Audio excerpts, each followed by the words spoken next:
Praise the lord. దేవునికి మహిమ కలుగును గాక. మన ప్రభువును రక్షకుడైన యేసు క్రీస్తు యొక్క కృపయు సమాధానము మనందరికీ కలుగును గాక. ప్రియమైన దేవుని బిడ్డలారా, ఈరోజు దేవుని వాగ్దానము మనం ఒకసారి చదువుకుందాం. చూడండి, కీర్తన గ్రంథము 55వ అధ్యాయము 22వ వచనం.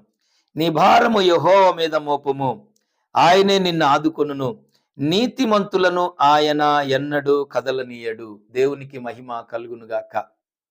ప్రియమైన దేవుని బిడ్డలారా, ఈ లేఖనములో భక్తుడైనటువంటి దావీదు ఈ మాట చెప్తా ఉన్నాడు, నీ భారం యెహోవా మీద మోపుడి. ఏ భారాన్నైతే ఈరోజు నువ్వు మోస్తున్నావో, ఎలాంటి భారము కలిగి నీవు ఉన్నావు, ఎలాంటి బాధలో నీవు ఉన్నావు, ఎలాంటి ఇబ్బందుల మధ్యలో నీవు ఉన్నావో నాకైతే తెలియదు. కానీ దేవుడు చెప్తున్నటువంటి మాట ఏంటంటే, నీ భారము ఆయన మీద మోపితే ఆయన, చూడండి, ఆయనంట నిన్ను విడిపిస్తాడంట. దేవుని మహిమ కలుగును గాక.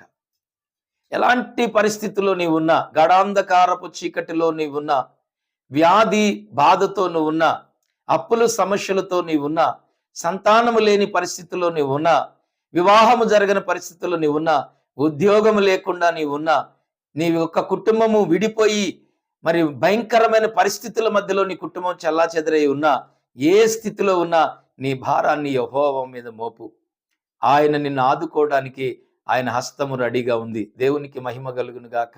గమనించండి ప్రియమైన దేవుని బిడ్డలారా, అందుకనే మత్తయి సువార్త 11:28 సమస్త భారము మోసుకొనుచున్న సమస్త జనులారా నా ఎద్దుకు రండి, నేను మీకు విశ్రాంతిని కలుగు చేస్తాను.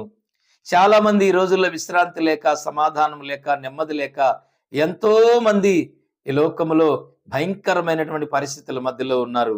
అందుకని ప్రభు అంటున్నాడు, భారం మోస్తున్న సమస్త జనులారా మీరు రండి, మీకు విశ్రాంతి నా దగ్గర దొరుకుతుంది, మీకు సమాధానం దొరుకుతుంది, మీకు నెమ్మది దొరుకుతుంది. మీ జీవితంలో మునుపెన్నడూ చూడనటువంటి గొప్ప మేలు మీరు పొందబోతున్నారు.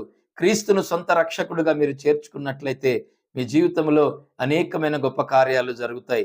ఈరోజు మీరు ఏ స్థితిలో ఉన్నా, ఎక్కడున్నా, ఎలాంటి పరిస్థితుల మధ్యలో మీరు ఉన్నప్పటికీ కూడా ప్రభు సహాయం చేయడానికి సిద్ధంగా ఉన్నాడు అని అంటాడు. నీతిమంతులను నేను ఎన్నడూను కదలనీను. నీలో నీతి నిజాయితీ అనేది ఉంటే ప్రభు నిన్ను కదలనీడు. ఎలాంటి పరిస్థితుల మధ్యలో శత్రువు ఎంత గొప్పవాడే, ఏ విధంగా నీ మీద దాడి చేసినప్పటికీ కూడా ప్రభు నీకు తోడుగా ఉండి నిన్ను ఆదుకుంటాడు. ఆయన కృప నిన్ను బలపరచునుగాక. దేవుడి మాటలు దీవించునుగాక. Amen, amen, amen. చిన్న ప్రార్థన చేసుకుందాం. కృపాసత్య సంపూర్ణుడు అయిన నా ప్రభువా యేసయ్య, ఈ వాక్యం వింటున్న బిడ్డలను మీరు దీవించండి, బలపరచండి. ఏ స్థితిలో ఉన్నా కూడా నీ కృప వారికి తోడుగా ఉంచి ఆ స్థితిలో నుంచి ఆ బిడ్డలను విడిపించి, వారికి ఉన్న కొదువులు తొలగించి, అప్పుల సమస్య విడిపించి, గర్భఫలము దయచేసి, I want to the blessing father, వారి కుటుంబాన్ని దీవించి, ఆశీర్వదించి, బలపరిచి మీరే మహిమ పొందమని యేసు నామములో అడుగుచున్నాను తండ్రి. ఆమెన్. Praise the lord.